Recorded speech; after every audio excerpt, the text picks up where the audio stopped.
കോഴിക്കോട് സ്വദേശി അർജുനെ കർണാടകയിലെ ഷിരൂരിലുണ്ടായ മണ്ണിടിച്ചിലിൽ കാണാതായിട്ട് 14 ദിവസം. ഗംഗാവലി പുഴയിൽ ശക്തമായ കുത്തൊഴുക്ക് തുടരുന്ന സാഹചര്യത്തിൽ ഇന്ന് പുഴയിലിറങ്ങിയുള്ള തെരച്ചിൽ ഉണ്ടാകില്ല. അതേസമയം പുഴയിൽ രൂപപ്പെട്ട മൺകൂന നീക്കുന്നതിനായി തൃശൂരിൽ നിന്ന് ഡ്രഡ്ജർ എത്തിച്ചേക്കും.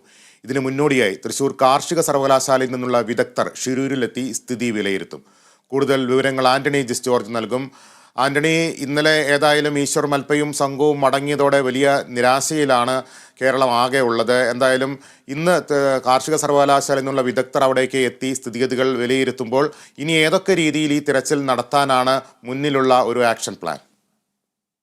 തീർച്ചയായിട്ടും അർജുൻ ഈ മണ്ണിടിച്ചിലിൽ അർജുനെ കാണാതായിട്ട് ഇന്ന് 14 ദിവസങ്ങൾ പിന്നിടുകയാണ്. ഇതുവരെയും അർജുൻ എവിടെ പോയി, അർജുന്റെ ലോറി എവിടെ പോയി എന്നതിനെ സംബന്ധിച്ച് വ്യക്തമായൊരു സൂചന ഇതുവരെയും ലഭിച്ചിട്ടില്ല. നമുക്കറിയാം, കഴിഞ്ഞ ഒരാഴ്ചയോളമായി വിവിധ രീതിയിലുള്ള തെരച്ചിലാണ് ഈ ഷിരൂരിലെ ഗംഗാവാലി പുഴയിലും പരിസര പ്രദേശങ്ങളിലും കർണാടക സർക്കാരും രക്ഷാപ്രവർത്തകരും സൈന്യവും ഒക്കെ ചേർന്ന് നടത്തിയത്.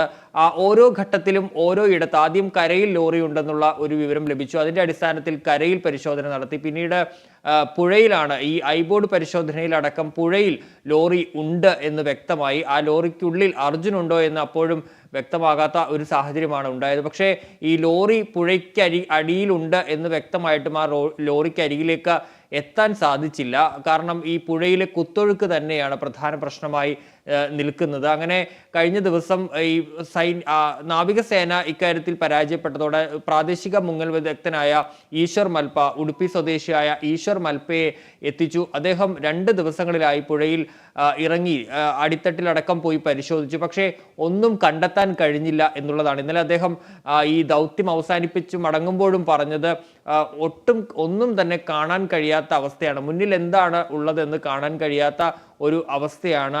ഒരു തരത്തിലും മുന്നോട്ട് പോകാൻ കഴിയാത്തൊരു സ്ഥിതിയാണ് എന്നുള്ളതാണ് ഈശ്വർ മൽപ്പെ പറഞ്ഞത്. പിന്നീട് അദ്ദേഹം ഇന്നലെ വൈകുന്നേരം തെരച്ചിൽ അവസാനിപ്പിച്ച് നാട്ടിലേക്ക് മടങ്ങുകയാണ് ചെയ്തത്.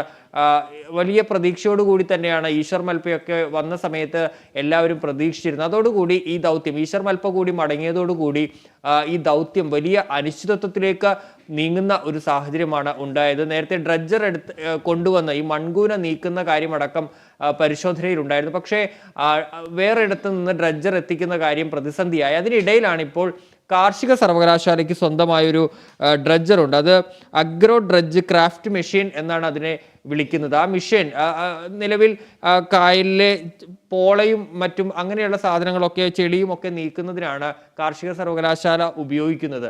ഈ ഡ്രഡ്ജറിനെ കുറിച്ച് ഉത്തര കന്നഡ ജില്ലാ കളക്ടർ തൃശൂർ ജില്ലാ കളക്ടറോട് കഴിഞ്ഞ ദിവസം വിളിച്ച് ചോദിച്ചിരുന്നു. അപ്പോൾ അതിന്റെ അടിസ്ഥാനത്തിൽ ഈ ഡ്രഡ്ജർ എത്തിച്ചു കൊടുക്കാൻ കേരളം തയ്യാറാണ്. അത് എപ്പോൾ വേണമെങ്കിലും എത്രയും വേഗം ഷിരൂരിലേക്ക് എത്തിച്ചു കൊടുക്കാൻ കാർഷിക സർവകലാശാലയും സംസ്ഥാന സർക്കാരും ഒരുക്കമാണ്. പക്ഷേ ഉത്തര ജില്ലാ ഭരണകൂടം ഇക്കാര്യത്തിൽ പെട്ടെന്ന് അത് എത്തിക്കേണ്ടതില്ല, ഈ പുഴയുടെ സാഹചര്യമൊക്കെ പരിശോധിച്ച ശേഷം മാത്രം അത് കൊണ്ടുവന്നാൽ മതി എന്നുള്ള ഒരു നിലപാടാണ് സ്വീകരിച്ചത്. കാരണം ഈ ഡ്രഡ്ജർ അവിടെ എത്തിച്ചിട്ട് അതവിടെ നിർത്താൻ കഴിയാത്ത സാഹചര്യം ഉണ്ടായാൽ അതും പാഴാകുന്നൊരു സാഹചര്യം ഉണ്ടാകും. ഏതായാലും നിലവിലത്തെ സാഹചര്യത്തിൽ ഉടൻ അത് എത്തിക്കേണ്ടതില്ല, പകരം വന്ന് ഈ സ്ഥിതി പരിശോധിച്ച ശേഷം മാത്രം ഡ്രഡ്ജർ എത്തിച്ചാൽ മതി എന്നുള്ള ഒരു നിലപാടാണ് ഉത്തര കന്നഡ ജില്ലാ ഭരണകൂടം കൈക്കൊണ്ടിട്ടുള്ളത്. അതിന്റെ അടിസ്ഥാനത്തിലാണ് ഈ കാർഷിക സർവകലാശാലയിൽ ഇതിന്റെ ഓപ്പറേറ്റർ, ഈ ഡ്രഡ്ജർ ഉപയോഗിക്കുന്ന ഓപ്പറേറ്ററും വിദഗ്ധരും ഇന്നിപ്പോൾ ഷിരൂരിലേക്ക് എത്തുന്നത്. അവർ അവിടെ ചെന്ന ശേഷം ഈ ഒഴുക്ക് അടക്കമുള്ള സ്ഥിതി വിലയിരുത്തും. അതിനുശേഷമായിരിക്കും ഈ ഡ്രഡ്ജർ എത്തിക്കുക. ഈ ഡ്രഡ്ജറിന്റെ പ്രത്യേകത എന്ന് പറയുന്നത് 18 മുതൽ 24 അടി വരെ താഴ്ചയുള്ളിടത്ത് ഇതിന് ആങ്കർ ചെയ്ത് നിന്ന് ഈ അവിടെയുള്ള അടിത്തട്ടിലുള്ള മണ്ണും ഒക്കെ മാറ്റാൻ കഴിയുമെന്നുള്ളതാണ് ഈ ഡ്രഡ്ജറിന്റെ ഒരു പ്രത്യേകത എന്ന് പറയുന്നത്.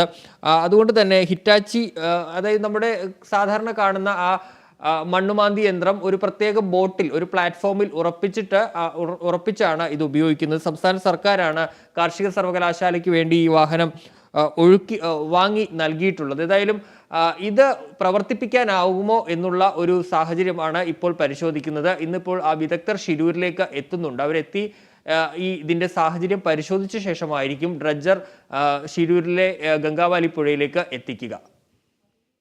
അന്നി ഈ കർണാടക സർക്കാർ പറയുന്നത് സാധ്യമായതെല്ലാം ചെയ്തു, അവർ താൽക്കാലികമായി ഈ ദൗത്യം അവസാനിപ്പിക്കുകയാണ്. ഇപ്പോൾ കാർഷിക സർവകലാശാലയിൽ നിന്നുള്ള വിദഗ്ധർ അവിടെ എത്തി പരിശോധന നടത്തി ഡ്രഡ്ജർ ഉപയോഗിച്ച് എന്തെങ്കിലും സാധ്യതയുണ്ടെന്ന് വിലയിരുത്തിയാൽ ഈ ദൗത്യം ഇനി ആരായിരിക്കും ഏകോപിപ്പിക്കുക? ഈ സൈന്യത്തിന്റെ സഹായം തുടർന്നും ലഭ്യമാക്കാനുള്ള നടപടികളൊക്കെ സ്വീകരിച്ചിട്ടുണ്ടോ?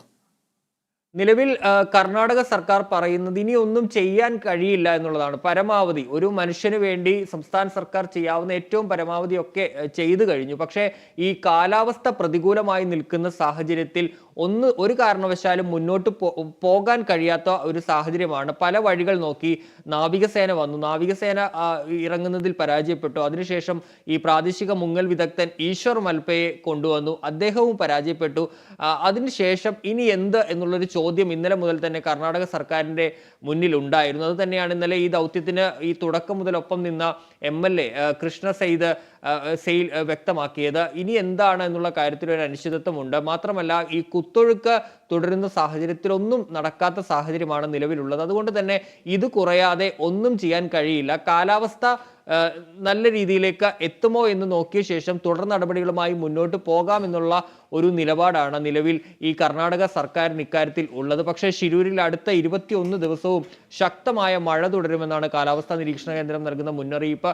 മാത്രമല്ല ഈ ശിരൂരിൽ മഴ പെയ്യുന്നില്ലെങ്കിൽ പോലും ഈ ഗംഗാവാലിപ്പുഴ കടന്നു വരുന്ന മേഖലകളിലൊക്കെ മഴയുണ്ട്. അത് മലയിൽ നിന്ന് അടക്കം മഴയുള്ളത് കൊണ്ട് തന്നെ ശക്തമായ നീരൊഴുക്ക് അവിടെ തുടരുന്ന സാഹചര്യമാണ് ഉള്ളത്. അതുകൊണ്ട് തന്നെ ഈ കാലാവസ്ഥ ഇങ്ങനെ പ്രതികൂലമായി നിൽക്കുന്ന സാഹചര്യത്തിൽ ഒന്നും ചെയ്യാൻ കഴിയില്ല എന്നുള്ളൊരു നിലപാടാണ് നിലവിൽ കർണാടക സർക്കാരിന് ഇക്കാര്യത്തിലുള്ളത്. പക്ഷേ ഈ ഡ്രഡ്ജർ എന്ന ഓപ്ഷൻ നേരത്തെ തന്നെ ആലോചനയിലുണ്ടെങ്കിലും അതും എത്തിക്കാൻ കഴിയില്ല എന്നുള്ളൊരു നിലപാടാണ് അവർ സ്വീകരിച്ചത്. അതിനിടയിലാണ് ഇപ്പോൾ ഈ തൃശ്ശൂർ കാർഷിക സർവകലാശാലയിൽ ഇത്തരത്തിലുള്ള ഈ ഡ്രഡ്ജർ ഉണ്ട്, ഈ ഡ്രഡ്ജർ എത്തിക്കാമെന്നുള്ള ഒരു കാര്യം സംസ്ഥാന സർക്കാരും അറിയിച്ചിരിക്കുന്നത്. ഏതായാലും ഇക്കാര്യത്തിൽ ജില്ലാ ഭരണകൂടം, ഈ കർണാടക ഉത്തര കന്നഡ ജില്ലാ ഭരണകൂടമാണ് ഈ മിഷൻ ഏകോപിപ്പിക്കുന്നത്. അവർ ഇക്കാര്യത്തിൽ ഈ ഓപ്പറേറ്റർമാർ ഇന്ന് ഷിരൂരിൽ എത്തുന്ന സാഹചര്യത്തിൽ അത് അവരുടെ അഭിപ്രായം സ്വീകരിച്ച ശേഷം ഒരുപക്ഷെ ഈ ദൗത്യവുമായി മുന്നോട്ട് പോകുമെന്നുള്ളത് തന്നെയാണ്. ഏതായാലും അവർ ദൗത്യം പൂർണ്ണമായി അവസാനിപ്പിക്കുന്നു എന്ന് കർണാടക എവിടെയും വ്യക്തമാക്കിയിട്ടില്ല, മറിച്ച് താൽക്കാലികമായി നിർത്തിവെക്കുന്നു എന്നുള്ള ഒരു കാര്യമാണ് ഇന്നലെ കർണാടക ഇക്കാര്യത്തിൽ പറഞ്ഞിട്ടുള്ളത്.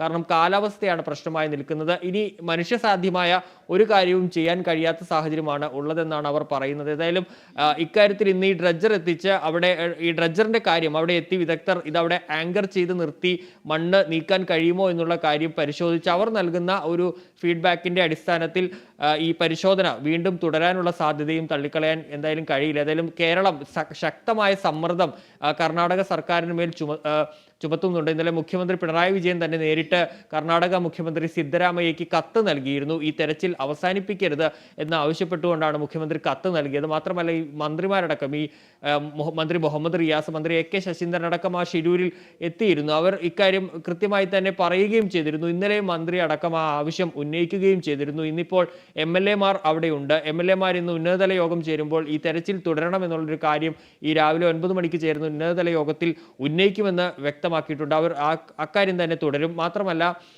ഈ അർജുന്റെ കുടുംബവും ഇന്നലെ ആവശ്യപ്പെട്ടത് തിരച്ചിൽ നിർത്തരുത്, കാരണം ഇനിയും ഒരു ഉത്തരം വേണം എന്നുള്ളത് തന്നെയാണ്. അർജുൻ എവിടെ പോയി എന്നുള്ളതിന് തങ്ങൾക്കൊരു ഉത്തരം വേണം. അതുകൊണ്ട് ഇതുവരെയുള്ള രക്ഷാപ്രവർത്തനമൊക്കെ നല്ല രീതിയിൽ തന്നെ നടന്നു. പക്ഷേ തെരച്ചിൽ നിർത്തരുത്, അടുത്ത ഒരു പടി ഡ്രഡ്ജർ അടക്കം കൊണ്ടുവന്നുള്ള ഒരു പടി കൂടി കടന്നുള്ള ഒരു തെരച്ചിൽ വേണമെന്നൊരു ആവശ്യമാണ് കുടുംബവും ഉന്നയിക്കുന്നത്. ഏതായാലും ഇനിയുള്ള ഒരു ഭാവി ഒന്ന് കാലാവസ്ഥ അനുകൂലമായി പുഴയിലെ ഒഴുക്ക് കുറയുക, അല്ലെങ്കിൽ ഈ ഡ്രഡ്ജർ തൃശ്ശൂർ കാർഷിക സർവകലാശാലയിലെ ഈ അഗ്രോ ക്രാഫ്റ്റ് ഈ ഡ്രഡ്ജർ അത് അവിടെ എത്തിച്ച് അതിൻ്റെ സാധ്യതകൾ പരിശോധിക്കുക എന്നുള്ളതാണ് ഇപ്പോൾ മുന്നിലുള്ള ഒരു പ്രധാനപ്പെട്ട വഴി. ഏതായാലും ഉത്തര കന്നഡ ജില്ലാ ഭരണകൂടം ഇക്കാര്യത്തിൽ എന്ത് നിലപാട് സ്വീകരിക്കുമെന്നുള്ളതും ഏറ്റവും നിർണായകമാണ്. ശരി ആന്റണി, അർജുനായുള്ള തെരച്ചിലിൽ പുതിയ വഴികൾ തേടുകയാണ് സംസ്ഥാന സർക്കാർ.